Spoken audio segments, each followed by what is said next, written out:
5 most dangerous toxic personalities you might encounter in your life. The thug at the corner of the street isn't one of them. No, you could pass by him your whole life without him hurting you, harming you, or finishing you.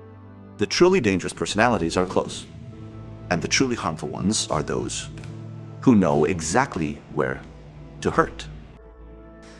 And so, as usual, I come to you today to tell you clearly about the most dangerous characters you might ever meet. They don't have to be on the outside. They could be on the inside. They could be inside. Yes, covered by your kindness, waiting for you to run out so they can find someone else. Let's start with the first toxic personality. The emotional drainer. The one who drains you. The one who lives off the energy of others. Always complaining. Always in crisis. A victim. He must make you feel sorry for him. He always makes you feel sorry for him. His goal is that you feel sorry for him. Exhausting. You leave him feeling emotionally drained. Everyone has enough on their plate, but he thinks his load is enough for 1,000 people. You might tell me he's just pitiful, not evil or toxic. I'll tell you it's all about the outcome. This is a person dumping his negative emotions on others, consciously or unconsciously. So is he just pitiful? No, you're where the disaster is. Someone like this, who sees himself as always a victim, always in pain, his condition is that you live his pain and give him empathy.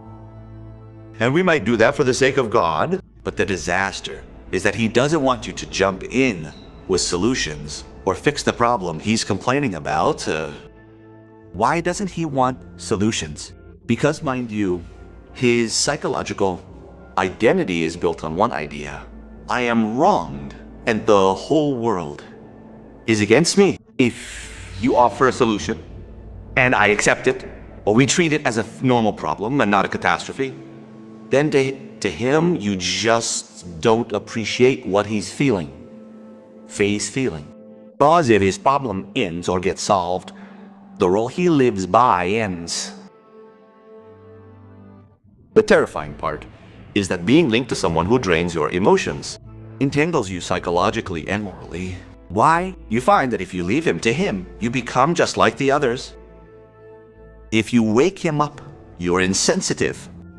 If you offer a solution, you don't appreciate his problem. If you blame him for giving up, then if anything happens to me, it's on your conscience. Good grief. Yo, lagi, Mr. Karim, I know this type. I know it, along with its evil. What's the solution for the one who is always wronged and always a victim, always having excuses to say the world is? What do I do? You want us to jump to the solutions, the hard solutions. Yes, keep in mind, there are no easy solutions in life. But I want you... First, understand this absolutely. Make it a rule in your life. It's not your role to save people. Your role is to help them save themselves. And whoever refuses, leave them and walk away. Period. Yes, sir. Yes. And even if they are your period. Noah, Prophet Noah, didn't throw himself into the water to save his son. God blamed him when, wait a minute, he is not of your family, Noah, and his promise didn't include him. He didn't want to save himself? Put it behind you. My son is of my family. No, they are not your people. Whoever you reach out to, and they insist on pulling you down, isn't your kin. Don't try to save them, they will drag you down. If it's your friend, relative, or acquaintance, if you count to these and they're around you, plus day, set time limits for any conversation. Don't talk about them too much. Just drop by briefly and leave. When you meet this type, don't dive deep into their problems. It shouldn't go beyond a sympathetic, oh my poor thing, or that's too bad. May God help you, my friend, far away from me. Why? Why? Am I cruel, heartless? Am I doing this because I'm heartless? Am I advising you this because I have no heart? No, my friend, no. It's because some people don't want to get out of the pit. They want you to sit with them inside it. They won't accept anything less from you. Otherwise, you'll be like the people outside, the monsters. Yes, I am like them and walk away from them. That is the solution, I swear that is the solution. Didn't we just say it? It's not your job to save anyone. Your job is to help them, or to fulfill the duty of brotherhood and your duty to God. And the duty of friendship, companionship, and the bread and salt share. But it's not your job to share in their ruined funeral. Their low thoughts, narrow-mindedness, and self-inflicted sickness, they will hurt you bit by bit. They will drain your soul from you. They will exhaust you. It won't even matter to them. On the contrary, if they find you collapsed and fallen like them, they'll say, see, I told you. I knew I was right. Look, the world is hard and people are bad. The truth is hard, the world is cruel, and there are many traps. And the honest person gets betrayed, and whoever does good finds nothing in return. Leave now, immediately, and without a shred of guilt from this personality. That toxic personality that drains you. The second personality, which is the psychological manipulator. Someone like this, but not behind the screen. You don't see me on the phone. No, this one is actually in your life. The most dangerous type of human is the one who reshapes your consciousness, making you doubt yourself, your memory, and your judgment of things. Nietzsche once said the most dangerous form of power is that which changes your perception of reality without binding you in chains. No. It makes you believe that it is right to chain yourself, and to surrender yourself to the chains, and to become a fanatic for those chains, and even prevent anyone who tries to free you from them. Your brother was a con man. In the making, he lost his way and became a writer, as our late friend Mohammed Mostadab said.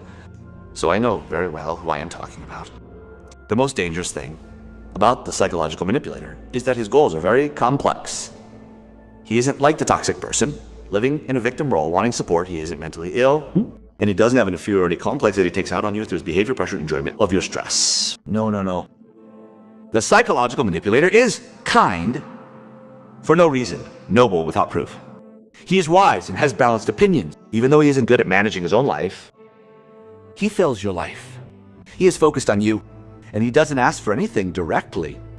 And he isn't directly bad. So when you ask yourself, why am I interested in his presence in my life? You will find yourself saying it because he's a good guy, funny, it fits my vibe. And you'll end it without being at a loss, or more accurately, without being drained. You won't even realize that their presence in your life was a disaster until it's unfortunately too late. Because they'll hook you at just the right moment and you won't be able to escape. They'll make your fates intertwined, then bail at the time they choose, only for you to discover they weren't one of you. They knew your weakness and used it to get in. Not a friend, but someone who was acting as your cover and shield. When things get serious, they'll expose you. This son of a gun leaves your life like a thorn being pulled.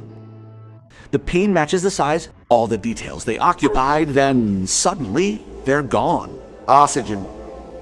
With such coldness. What are the hidden goals of this controlling person?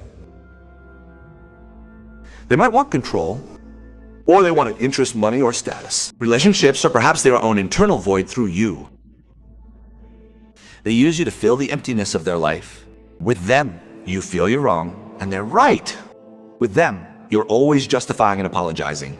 All the time, you doubt yourself. Point is that your relationship with them is exhausting. There are people like that. Your relationship with them is draining. They control you. And despite all this, you can pin anything major on them. You love their presence even though they pressure you. And you see them as a poor soul. What does the rule say? Don't play yourself. Don't play yourself.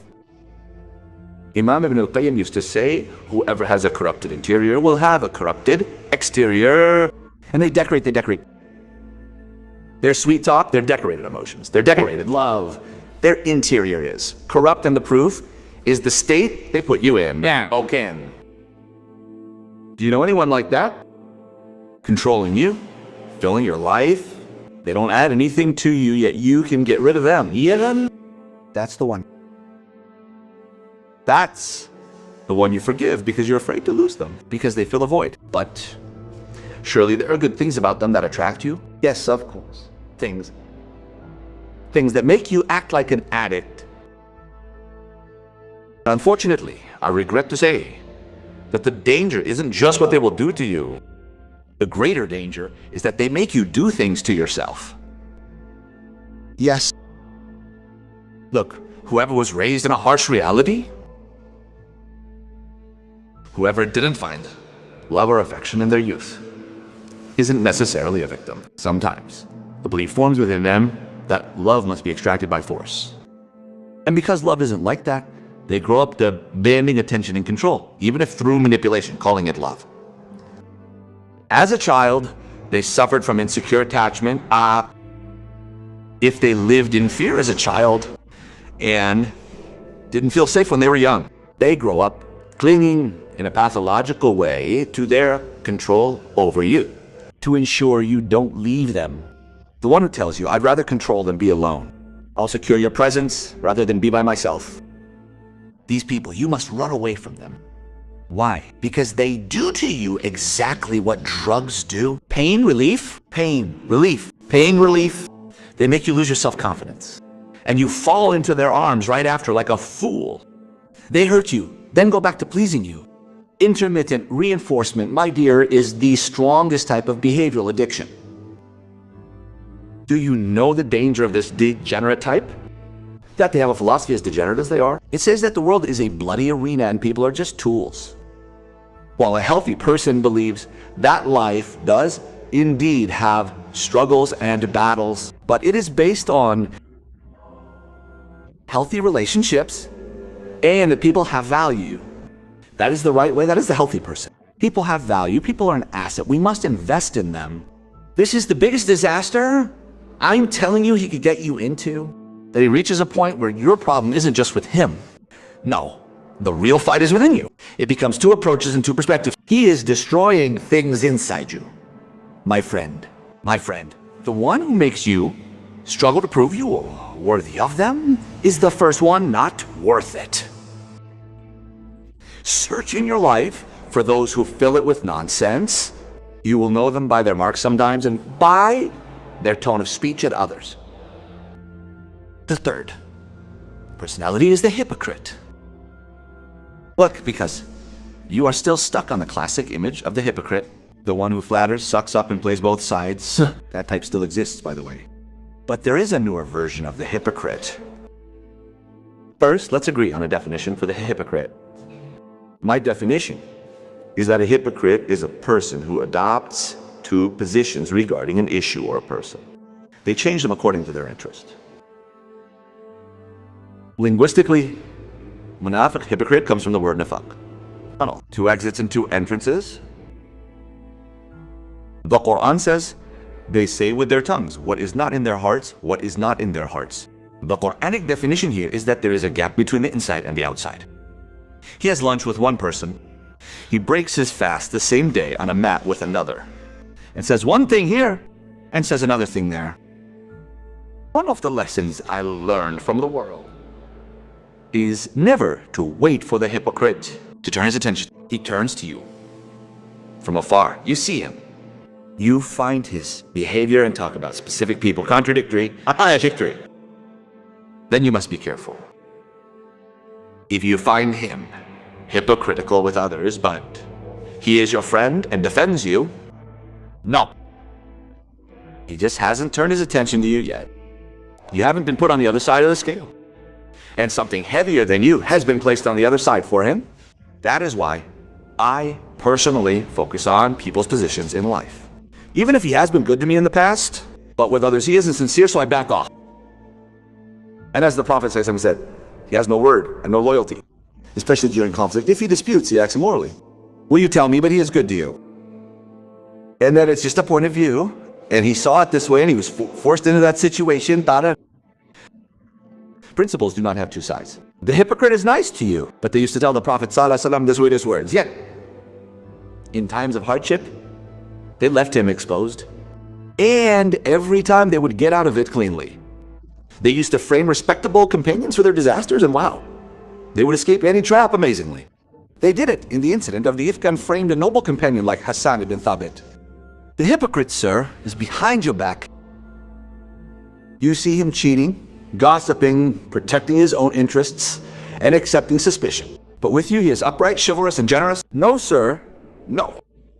and his justifications, which you see as coherent from his point of view, you know they are against principles. The hypocrite is two-faced. He wants to please everyone, even at his own expense. He doesn't keep his promises. He stabs in the back. He's a coward who cannot face the truth. He creates a mix of half-truth and half-deception, half-love and half-guile. A crafty son of a gas student. For the lowest depths of hell. Look, Islam shows no sympathy, neither in whole nor in part, for the hypocrite, nor does it create excuses for him. The only solution for a hypocrite is to despise him and cast him out of your life. And until you do that, never give him any information about you. Or talk to him about your feelings. Or include him in your thoughts. The hellbound wretch deserves fire, not your heart. Fourth personality. The fourth personality is the opportunist. The opportunist, some of whom people are just an equation. It must end with, what will I gain from this? Sitting with him, what do I gain? Knowing him, what do I gain? If I'm going to get up from my seat, I must gain something. So as long as you are useful, you are important. As long as you are a benefit, you are in his mind. This person is neither a hypocrite nor a villain. He is simply not human. And there are many of them, given the economic situation we are in. You find people who view you as just a file or a subject. The opportunist or the utilitarian should never ever be given space in your life. By God's grace, I have tasted the abandonment that follows the celebration, meaning God Almighty bestowed his blessing upon me and enlightened me for a period in my life. And then, what? Hush. Be silent. Scattered. My phone stopped ringing. The hundreds of holiday greetings turned into just one or two. The invitations for Suhura Wani Iftar seminars and words vanished, so I understood from experience that fragility is truly any web spun around you by the spiders of self-interest. And the worst warmth is the warmth of empty flattery. And the biggest fake parade is the one that surrounds you at the time of your victory. So I learned to smell self-interest. I don't deny people their pursuit of their own interests, not at all. Nor do I deny being a part of their interests. We are all just reasons. It is also logical that some lights are meant for celebration. But what is not logical is for them to abandon the party when they were saying shoulder to shoulder. It is illogical to discover that you are not a human being, a person who does not care about the feelings of their fellow human and only stops at the limits of their interests, cutting off, as he calls it, his relationship with you harshly. His relationship with you harshly. And follows it up with an immortal piece of wisdom. Whatever makes you pity someone make you poor. This person is not a human. Truly, he is not a human. Watch out for him and kick him with your foot with all your might. Goes in. Psychology don't call it the utilitarian person. They don't use that term. No. They call it extreme pragmatism, meaning excessive utility. And sometimes they call it Machiavellian. Not my interest. Not my interest. It's not that this person is just someone who wants his interest. No, it's the one who only wants his interest. The one who wants his interest above all else. He doesn't see human beings as human beings. No, he sees them as guarantees against his own fear. He uses them to live feeling secure and throws them away when they are of no use. The fifth personality. I have never understood this phrase. A woman is worth 100 men. I don't understand. I think no woman can ever be a man in the first place. And besides, it's not a compliment when a woman tells you I am a woman worth 100 men. A man is a man. No woman can be a man. However, I understand well when a woman says, I am a woman whose word is worth 100 men. Now I understand what that means. Why? Because women are emotional by nature. They exaggerate, they imagine, they lie. They create context and believe them. This is part of a nature the Prophet warned us about. And he advised us as men to be considerate and not dwell on every little thing. Psychologists have said it, John Gray and all those people. They told you women talk and exaggerate. And above all, reality has proven it. But a man is defined by his word, by his claims and their sincerity, and by the depth of his commitments. That is why one of the worst personalities, the toxic one, that will harm you the one you will meet in your life that will upset you is this personality. The one whose word is not the word of a man. Our prophet upon him and his family. In his supplication, he sought refuge from the oppression of men. He confirmed that the essence of a man is chivalry and honor. And the essence of a man is freedom and holding his head high. Anything else is a tribulation. We ask God Almighty for relief from it. So whoever is in your life and his word is worthless, do not trust him. Whoever plays with words to evade his obligations to others, do not associate with him. Manhood, listen. Listen, I beg you, listen. Manhood is not a fleeting show. Manhood is a context, and he who wasn't born a man in the days reveal his true colors. The one who hides his true self, be wary of him. The advice is clear. Do not trust a person who does not respect his word. When he promises, he builds an escape route into his promise because he knows he will not keep his word. It has no value or necessity. And you find him two-faced and manipulative with words, and he has no firm stance. Do not know him. Do not know him. Please do not know him.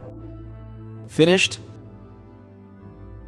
Toxic personality. They won't just hold your life back. No, they will also drain your energy. They will tire you out a lot. And what is this life but a journey? Wisdom. The wisdom is to walk through it with the right people. And the wrong people are a tribulation. We fear God regarding them. Leave them and continue with the right ones. We won't lose anything. We help those who want to help themselves. So, yes, we encourage those who think there is no hope left. We do not act arrogantly toward anyone, but no one should be able to manipulate others.